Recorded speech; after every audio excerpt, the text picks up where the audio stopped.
What's with these damn ducks? What? I need to get my ducks in a row. All lined up, something for the portfolio, so I can help the business grow.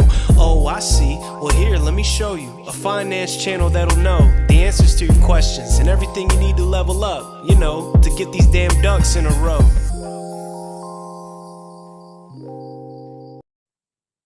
Hey, Marco. Hey, How are Kamelah, how you? are you? I'm doing fine. How are you? I'm good. I'm good. Thank you so much for agreeing to have another interview with me. And I have some questions for you that are solely based on business. Um, for me, I'm doing this for selfish reasons. I have some questions I want to ask you, and I know some of our viewers and listeners would want to answer these questions as well. So, do you mind if we jump right into it? Yeah. Yeah. So before we get started, I wanted to know, because I can name about 3 or 4 of businesses that you solely owned or you had some ownership in that were profitable and that were a success. Can you name all the businesses that you consider to be a success? Well, the funny thing about that is, speaking of the ones that I consider as a success, I would like to first qualify what I consider as a success.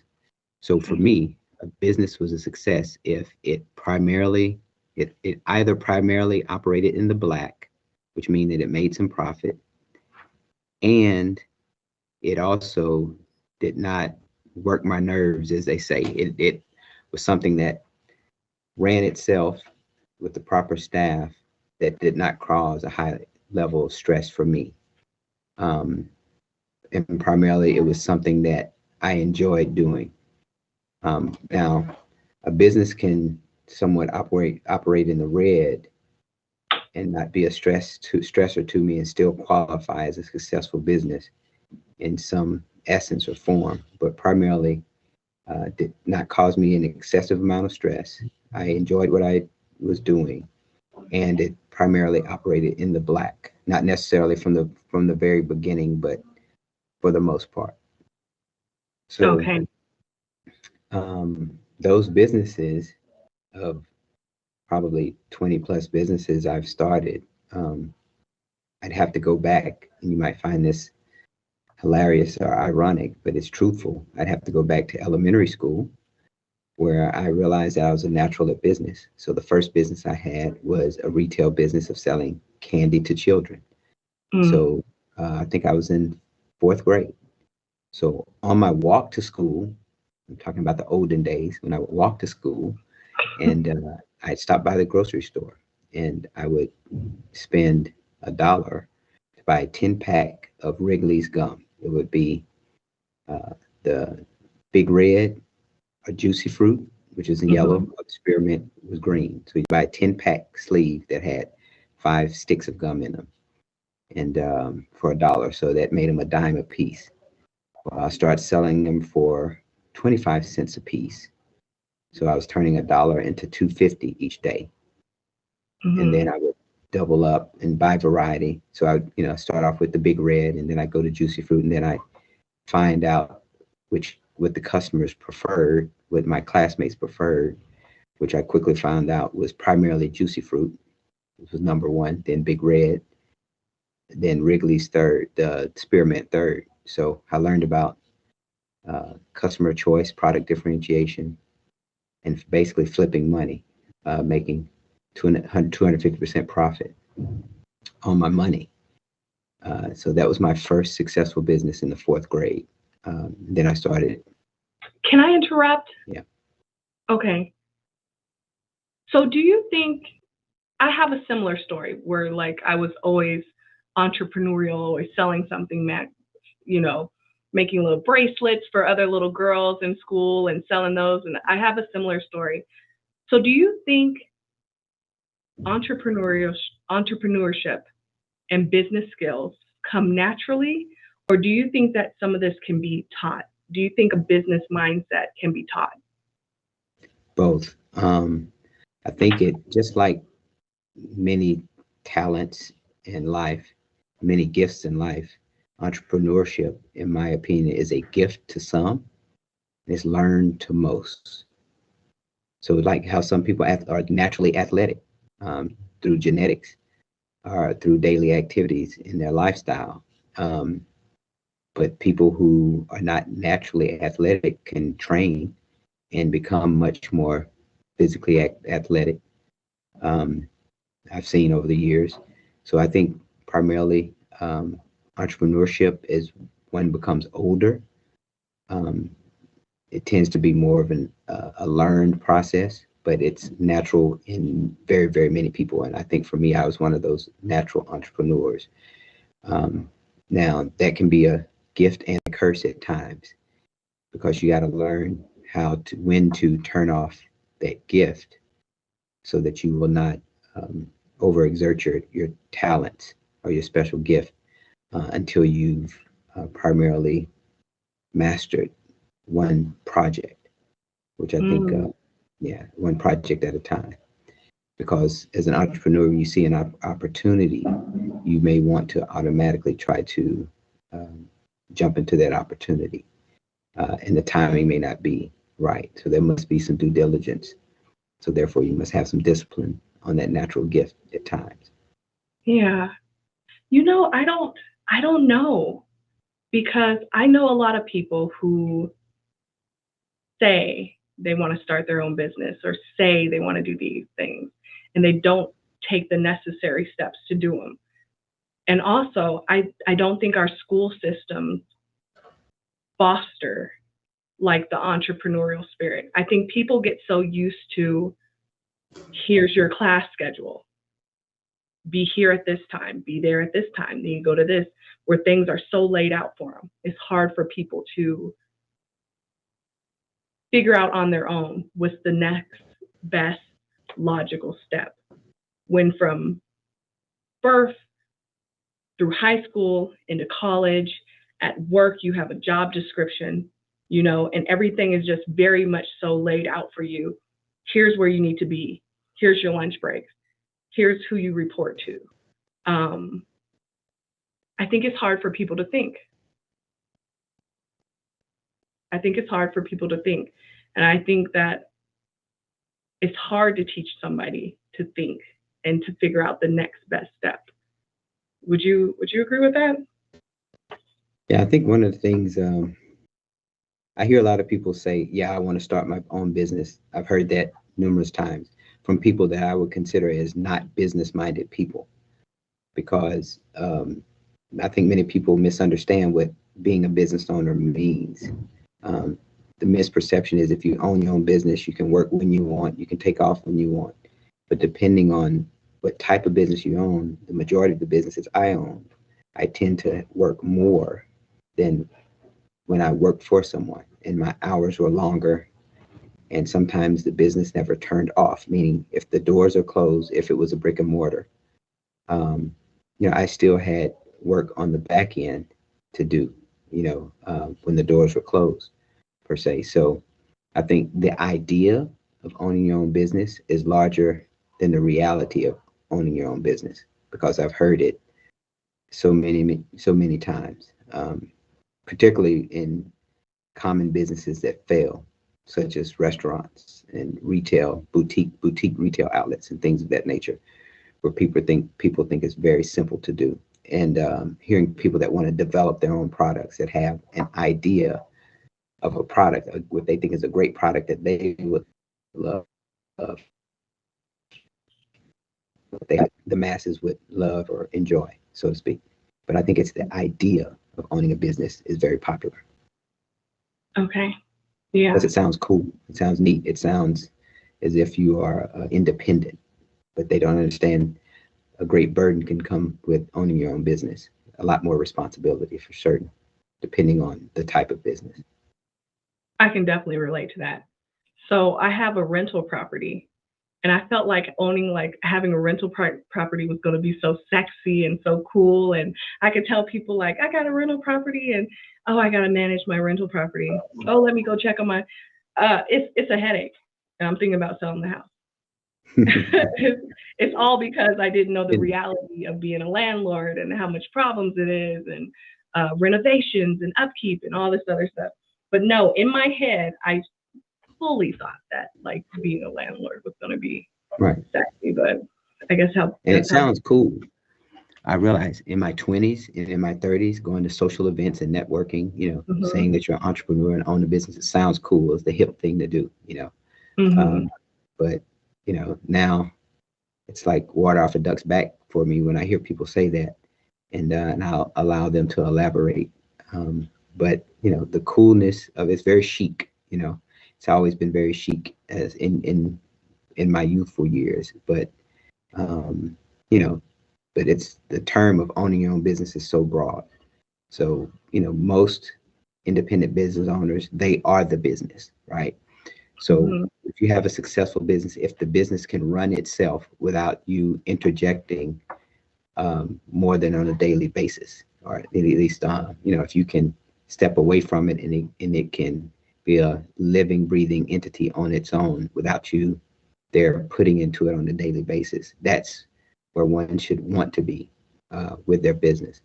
And, I've done that on very few occasions because one of my issues is that I'm a micromanager. So I need to learn how to delegate better and have employees and staff that I can trust that have as much concern and caring about my business as I do. So that's one of the things that is very challenging at times.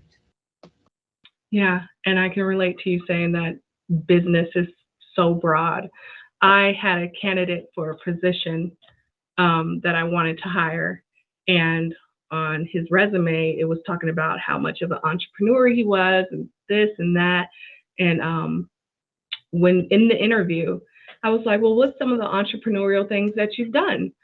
And he named DoorDash, Lyft, Uber, Amazon. And he was like, "Oh, I manage my own time. You're a contractor for them, so it's your own business and everything like that." And I was just like, absolutely. Everything's been established for him. Right. All he's doing is showing up when he's supposed to show up. Yeah. So when people tell me like, and I've had some people do affiliate marketing that was like, "Oh, I sell Lululemon or whatever, or something like that." And they considered that as entrepreneurial. And I was just like, "Oh, okay, well, there's that." So, but go ahead. Can I make a comment about something that I know you haven't asked me about this, but one thing I realize about myself and true entrepreneurs, and I'm speaking more so of myself, many entrepreneurs are very, they're not the best employees per se, because a true entrepreneur is always thinking of opportunities for themselves in the future where they can be independent. True entrepreneurs are very ambitious for the most part. So I guess if you want to define a true entrepreneur versus a pseudo entrepreneur, that person is typically never satisfied until they have their own working business model that in their mind believe is an independent of any other person, group, entity, organization, corporation, where they can at least have an opportunity to call all the shots or manage a board, if it gets to that level. So, yeah, I did want to make that comment. Entrepreneurs are horrible employees for the most part, and that's me. I don't know about that. I think I've been a decent employee to most of my jobs because number one, I didn't know if I could pull it off by myself. So I wanted to hitch my wagon to another successful, train, So I think when I worked for you, you were just so much more advanced than the regular person that it was, it was hard keeping up with you. And it was hard, thinking your expectations of yourself were high. And they were decent for everybody that you worked with too. And I know we all let you down because you were miles ahead of us when it comes to taking initiative and problem solving and going to get the information for yourself. I don't know if I was always, I don't know if I was a bad employee. At some jobs, I know I was because I just didn't believe in the work. I don't know. I think there might be some truth to that. I don't know, but Well, you know, I think the term horrible, I may have been harsh with that because I'm thinking about the jobs that I actually worked, salary jobs, particularly in pharmacy. I was a great employee. I did the work well. I excelled more than the average staffer that did my position, but I was always thinking of opportunities beyond work, whereas I could free myself up to do other things outside of work, as opposed to trying to figure out how to make things absolutely better at work.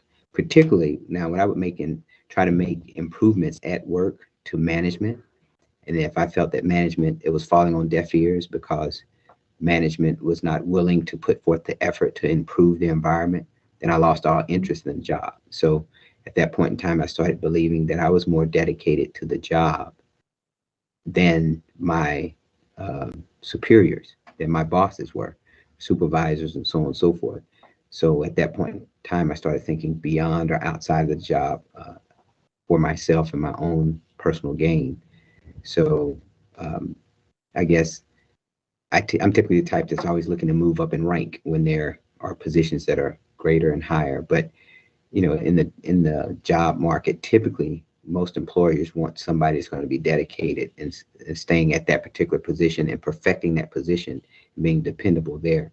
So that's why I go back to most entrepreneurs are always very ambitious and forward moving.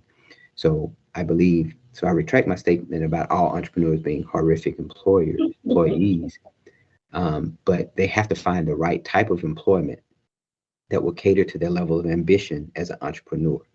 So if they're stuck in a humdrum job of, like for me as a pharmacist, filling prescriptions, which is nothing more than a glorified assembly line of drugs left to right and out the window, and you can stay there forever and do that. That was not anything to quench my thirst for growth. And the position just above that is just managing those people. So it's still nothing where you can be creative. So for me, I believe many entrepreneurs are creative, very disciplined. Probably the less creative entrepreneur is, the more disciplined they are, more than likely. But I think they all should have great problem solving skills, at least for their particular discipline or field. That's what always kept me interested as an entrepreneur, because once I solved all the problems for a business, I got bored and was ready to start another business. Wow. Okay. So let's get back to the original topic. Yeah. We strayed a little away from it, but I think that's all right. I like having conversations that flow. So you're selling candy. Right.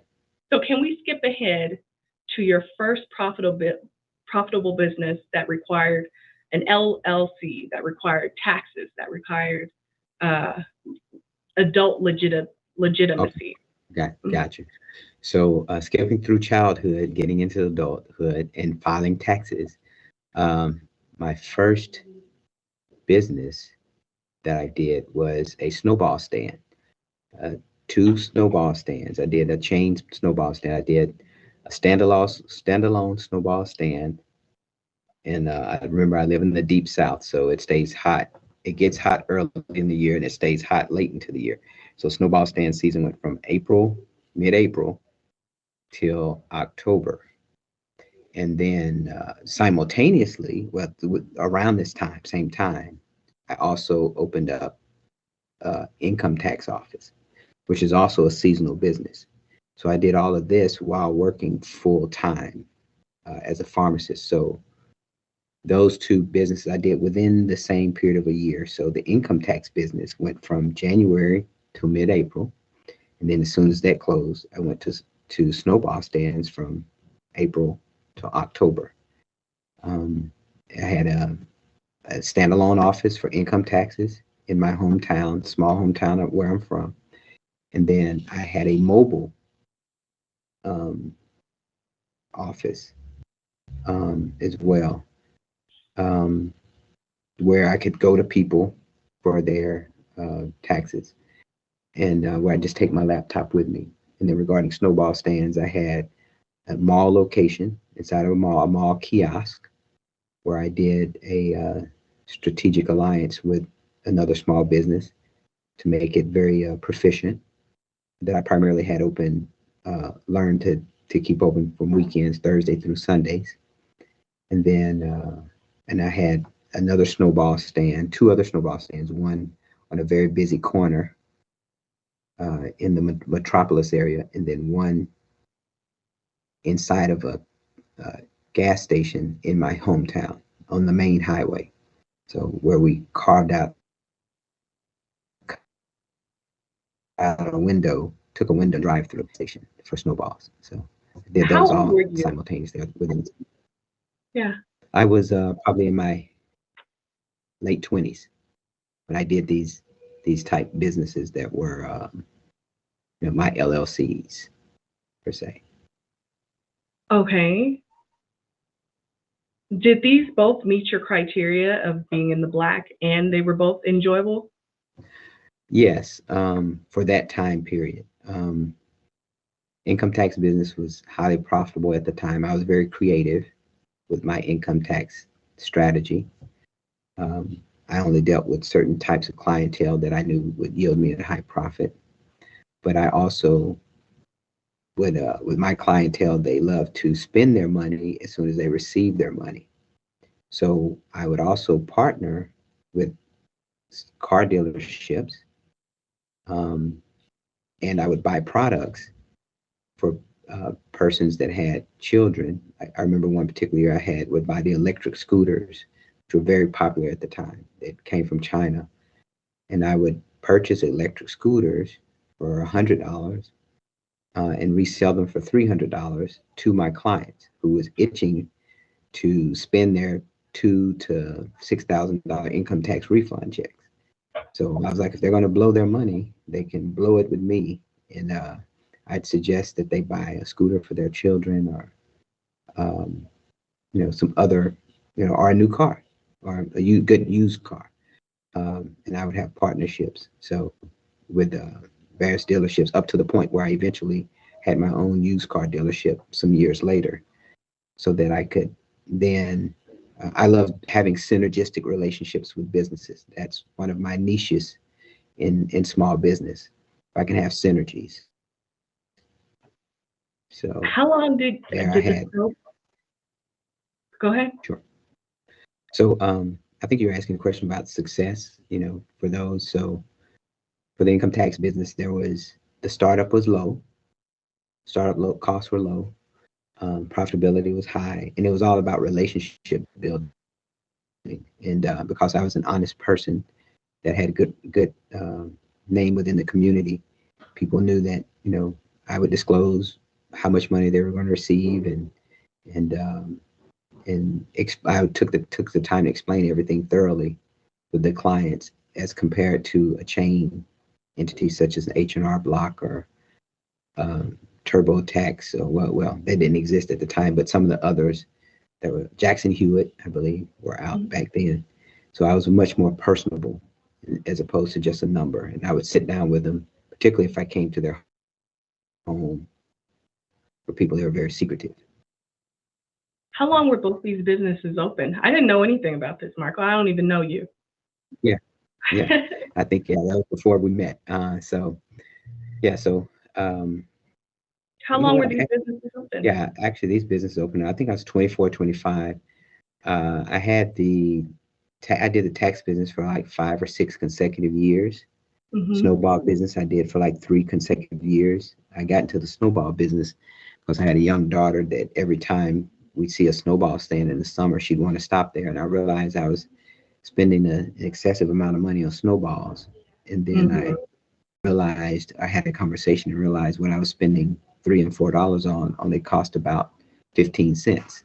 So I thought that was a heck of a markup. So really love high margin products. So so that encouraged me to get into that market and see where there was some type of absence of that product in the market, in areas where I lived, because I traveled extensively. So that helps a lot. in traveling and seeing what businesses are out there beyond towns and cities where you're at. So that's where I get a lot of my business ideas, because I travel extensively throughout the country and even worldwide. And I'd see certain businesses. I was like, oh, this would be great in my hometown, or this would be great in a nearby city, things of that nature. Wow. Wow. So why did you close the Snowball Stand, and why did you close the income tax office? So the Snowball Stand, one of the definitions of success for me is in the Black, having trustworthy people that you can operate and don't have to worry about working the business yourself by it not creating stress. So I had family members of mine and running aunts of mine. They were much older. One of them passed away. So she played an integral role in that business, and her sister, there are two sisters. And then my daughter would spend the summers there in my hometown. I wasn't living in this town. And the other locations, once again, there were church members, families running those businesses for me, and very dear friends. So I started moving further and further out of town, doing business many states over, so that I was unable to come in and manage them from loosely, but primarily with one of my relatives passing away that helped me manage them. That made it very difficult for the other family member to run the hometown business, because it was more of an emotional thing. There was something they did together. So Right. that was the demise of the first business. Plus, my daughter had grown up several years, so she actually would stay there in the summers and help with the business as well. But as she started getting older and becoming a teenager, she cared less about business and more about teenager things. So when she learned, how to run the business at the age of 11. By the time she was 14, 15, the whole bit, she wasn't a natural entrepreneur. At least I thought she was, but the hormones took over. But then for the other businesses, I left that particular church family, church home, so that relationship went away.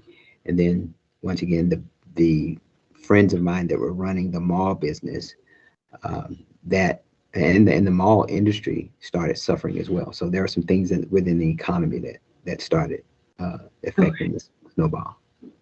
Okay. So you mentioned having a used car dealership. If that makes the list of successful businesses? It did not. It would have been, but I had ownership in them. Okay. But the people that managed and ran the businesses were not very responsible, and were not very trustworthy. So they were the epitome of the untrustworthy used car salesman type. So I had losses there because of basically bad business partners who were dishonest.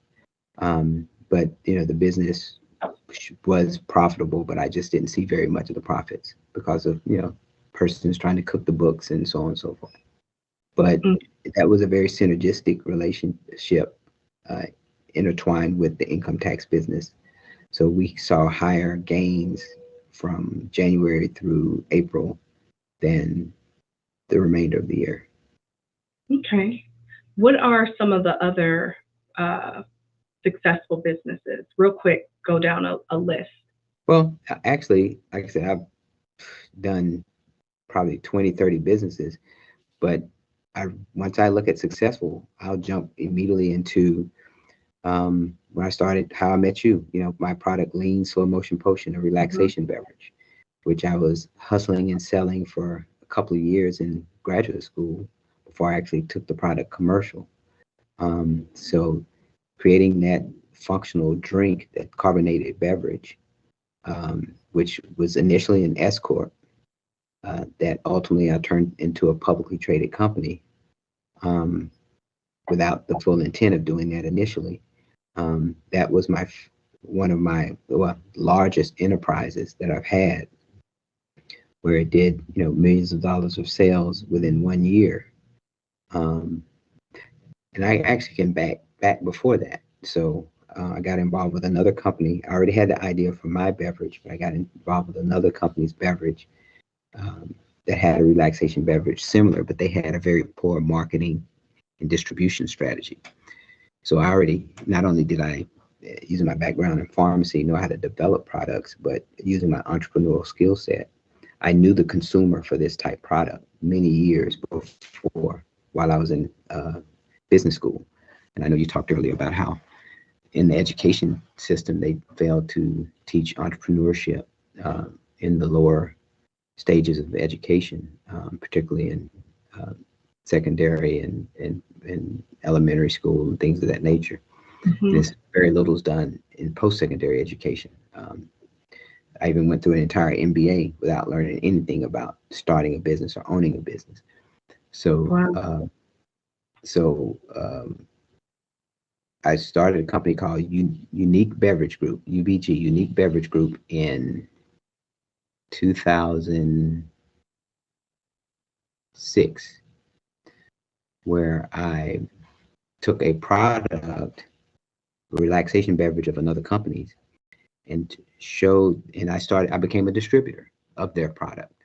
So they were the manufacturer, I became a distributor, and I taught my way into the rights to the market of Louisiana, Mississippi, and Southeast Texas, and sold hundreds of thousands of dollars of that product, just strictly as a distributor, utilizing target marketing strategies for consumer goods into the urban market. Mhm. And then as I started asking for more territories, because I was the largest, most successful distributor of that company, and this company started allowing other distributors to invade my territories, then that's when I moved over into developing my own product. After listening to the consumers of this product for 2 years, I developed my own version of the product that I had somewhat created 10 years prior while in graduate school, and took over the market, the relaxation beverage market, which, as you're aware, subsequently we took the company public, and subsequently we got into Walmart and a number of other major retailers, and even shipped internationally at one point in time. So that was a very successful business. We were, on paper, we were always in red because we were a publicly traded company, always issuing shares. But in cash flows, we were in black Nice. for the most part. Does Kush cakes, does that make the list? So KUSH Cakes is actually a part of Dumar International. So we just had more product differentiation years into it. So Dumar International started 2009. KUSH Cakes came along in 2011. Initially, I developed KUSH Cakes for someone else's company. Oh, wow. And I did very well with it. I owned part of the rights to it because I developed the actual food product itself. I did the formulation and everything on how to develop the product, get it manufactured, and so on and so forth. But ultimately, some years later, the owner of the brand and I came to an agreement, whereas I took the product lines that were non-food or beverage, based upon a catastrophic event. So his manufacturing facility that he co-packed with in Virginia was hit by a hurricane in somewhere between 2012, 2013. And at the same time, there's a lot of negative publicity about the brand KUSH Cakes. There was a false article put out in a national magazine saying that there was a racetrack gas station selling marijuana brownies, and they got raided by local authorities. All they had to do is come in and buy a product and test it and confirm that it didn't have marijuana in it, but received just a lot of negative. And it just brought the guy too much heat. And so just a lot of things happened that caused him to get away from the brand. And then I ultimately ended up taking it over a year later and reformulating it, utilizing hemp and hemp protein, and then kind of taking over the market with it. But that all fell under the auspices of Dumar International Brand Management Company, which also managed a number of other brands and helped introduce a number of products into Walmart. So that company that started just basically as one beverage manufacturing company slash distributor morphed into a number of other products, consumer goods, and services as well. So Nice. I took that time and energy and just continued to build on that particular company itself. Before I start asking you more selfish questions that will help me solely, are there any other businesses that make this list? No, but I would say one day I would like to visit a number of the many failed businesses I had. There are many, many, many of them, and talk about why they failed, because I think it's just as important for true entrepreneurs to understand why businesses fail, more so than how they succeed. So, if you Google it, you'll find out that businesses need to have enough working capital, right, to succeed. So that's a big thing. So probably over half of the other businesses that failed may have been because I didn't have enough working capital to grow properly. I had success maybe on a small scale, but needed more capital to grow, or I didn't properly create the appropriate amount of business credit to allow me to grow, even though I may not have been as liquid. I should have been more liquid. And then there's a number of other factors too that deals with management. I'd probably say 50% working capital, 30% improper management.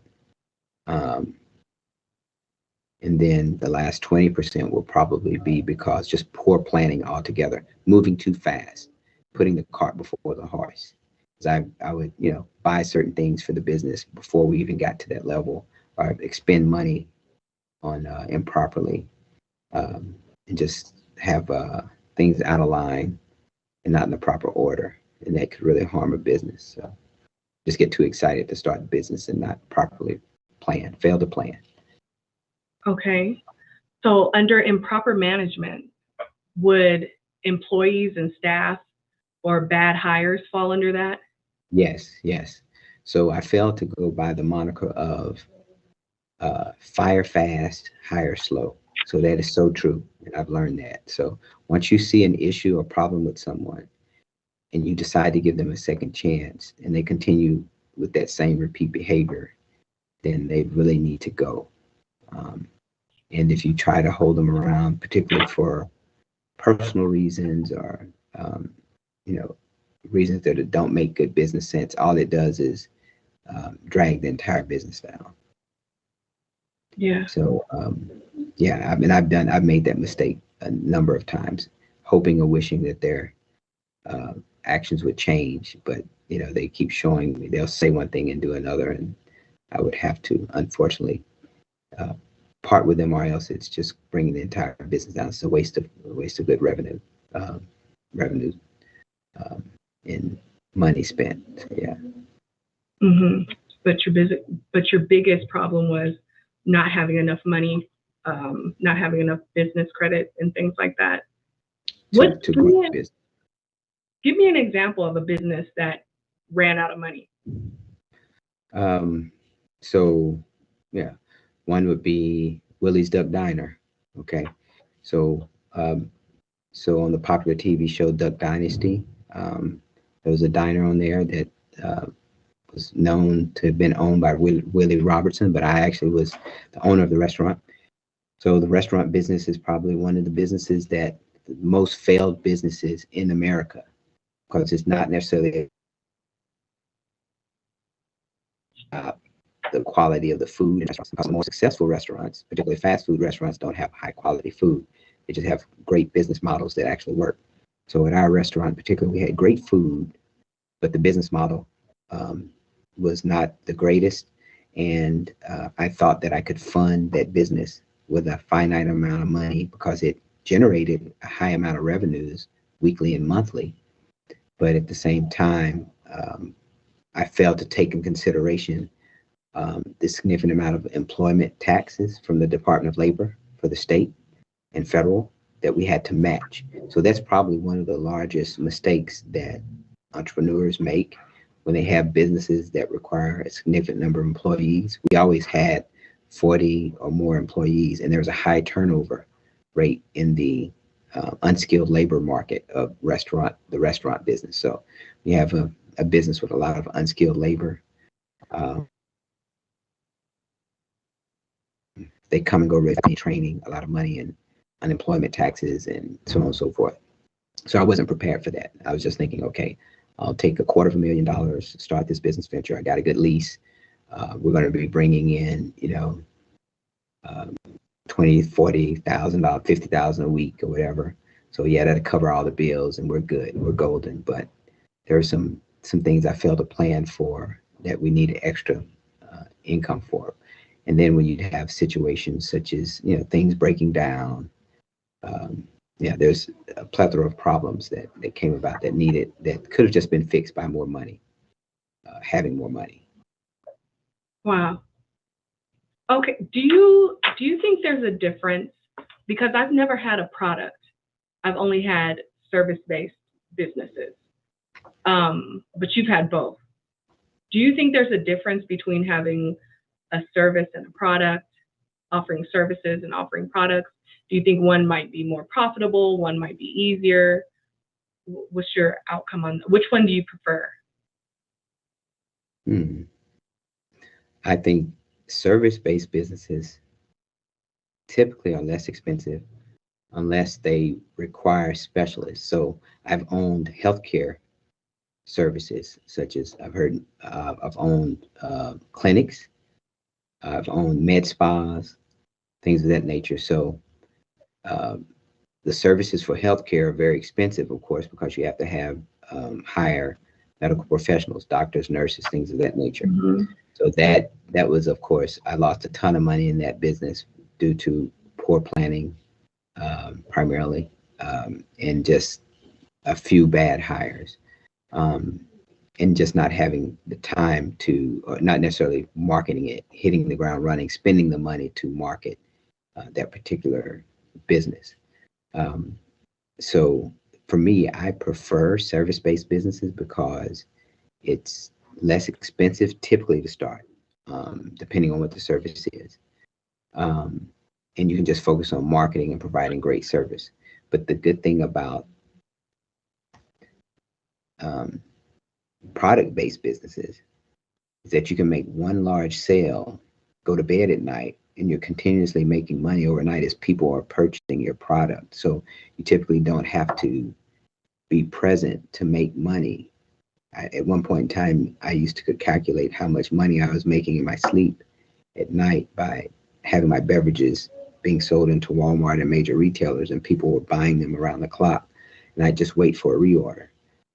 So, there's a give and take, but I prefer service-based businesses where once the service is provided, as long as I'm not providing the service.